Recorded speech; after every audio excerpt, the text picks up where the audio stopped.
Hello y'all, this is Nolopada, and today I cover two No Man's Sky updates that were released in late 2018 between the major updates of Next and Beyond. They both released about a month apart, and they were the Abyss and Vision updates.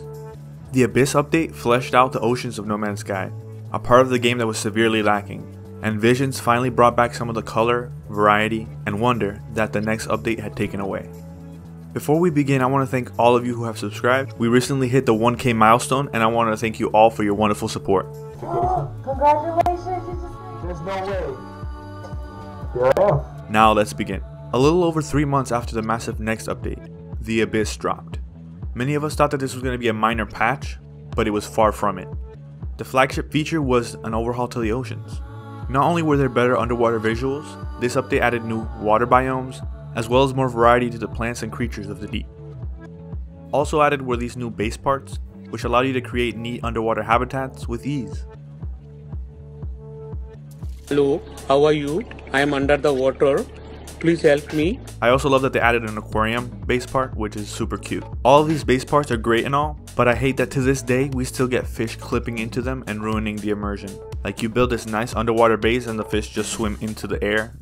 It doesn't make any sense. Hello games, it's been 4 years, can we have this fixed? Speaking of things to fix, even though the Abyss did change oceans for the better and made them a bit deeper, I would love to see oceans go even deeper still. The terrain generation already can make huge chasms and mountains. I can imagine that this algorithm could just be flipped over to make these mountains deep oceans and trenches in the oceans. But what do I know? I don't program the game. Right now oceans go about 100 units deep from what I've personally seen. And I've read claims that with the caves they might get to 130, 140, but it's still not super deep in the grand scheme of things. I would love to have deep, dark oceans. I think that would be pretty interesting. Imagine like the Mariana Trench and all of these weird alien looking creatures that are on Earth. Imagine what we could find in No Man's Sky. This update added a submarine, the Nautilon, and it would be nice to be able to use it to go deeper and deeper and deeper. But I'll move on because I've been ragging on this for too long.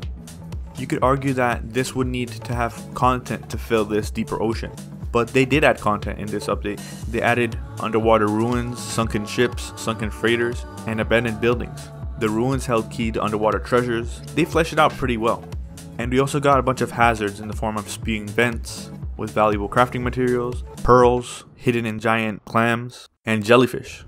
Oh, scary! Oh, shiver my timbers! But truly frightening is this chonker of a threat. They will spawn in and try to make your grave the cold depths of the darkness.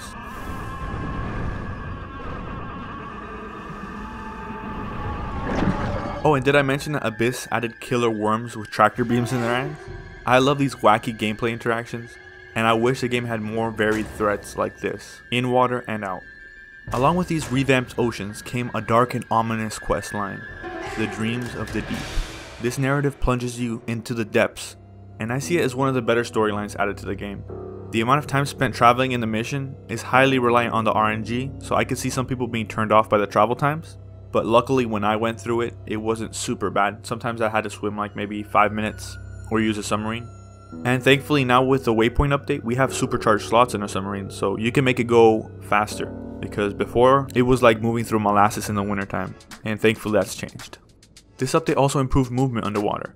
Although the jetpack movement still is kind of janky for my liking, I like going maximum speed when swimming and stuff, and it kind of has weird momentum to this day. I feel like this needs also a little bit of attention. All in all, the Abyss update addressed the lack of content in the No Man's Sky oceans. I still feel there's room for improvement, and one more ocean update would make me very happy, but I'm still glad that this update came out. We need more basic fish types, we need deeper oceans, we need whales. We don't need it, but imagine how cool it would be to find procedural whales underwater, not just the ones in space. Now to the sibling of this update, No Man's Sky Visions. It came out Thanksgiving of 2018, and here we are a little bit after Thanksgiving of 2022. This update is actually pretty underrated in my opinion. The next update that came out a few months prior to this one had taken away so much color, so much variety in the environments.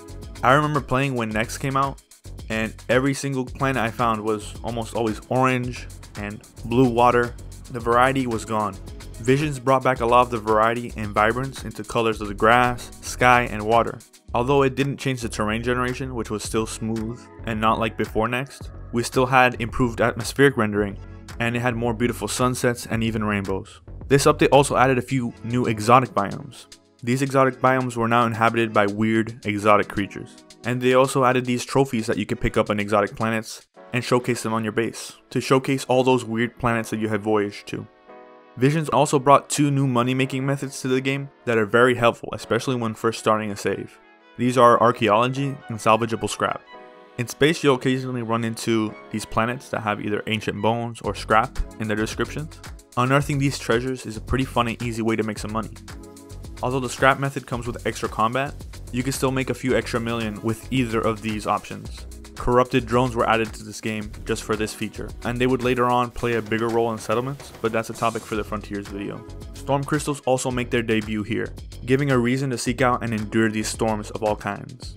These guys lay dormant until a storm awakes them, allowing them to be harvested. Not only do they give you some decent money, they're also an ingredient in hypercores, the most compact hyperdrive fuel in the game. This update also added new dangerous plants to the game. Before, we only had these slap vines that were all over the place, and these little cave guys. Now we had the Venus flytrap and the inflated ego plants. Both of these offer a little mini game where you try to grab the oxygen before being blown up, as well as being a general annoyance overall. I still kind of wish we had more than 4, but having more variety still is a good thing. At least not having them all over the place on every planet would be nice. Like having some areas which are more populated and other areas where you do not have to worry about them. That would be pretty cool. Imagine carnivorous trees. Imagine a tree that just swoops down and tries to kill you and you have to have like a mini boss battle with it. Need I say more? Alright, moving on. I don't want to spoil this surprise, but if you've been playing for long enough, you'll probably know what this is. This update made it so on rare occasions, when you're mining, rocks have a mind of their own. That's all I'm going to say because I want you to experience it for yourself. In the cosmetics department, we also got fireworks, new emotes, the Eye of Korvac's helmet, better known as the 3-slice toaster. And this update fixed a variety of issues, but most entertaining to me is that they got rid of a bug that made a lot of minerals be called Yukovsite for some reason. No more Yukovsite. Lastly, this update made it so crash faders are no longer all identical or just a couple of models. They're now all procedural, which means there's dozens of configurations and layouts. Crash faders also, I feel like, need a little bit of attention in the gameplay department, but that's another topic for another day. All in all, both Abyss and Visions were pretty modest in size, but I'm glad for the content and changes that they added to this wonderful game. This video is a part of a series covering every single named update to No Man's Sky, and I'm not even halfway done, but I look forward to stitching all of these videos together into one mega video. I'm pretty sure it's going to be pushing more than 2 hours long. Next up is going to be the Beyond update, which is quite an update, I'll tell you that. Until next time, this has been Nolopada. Peace out.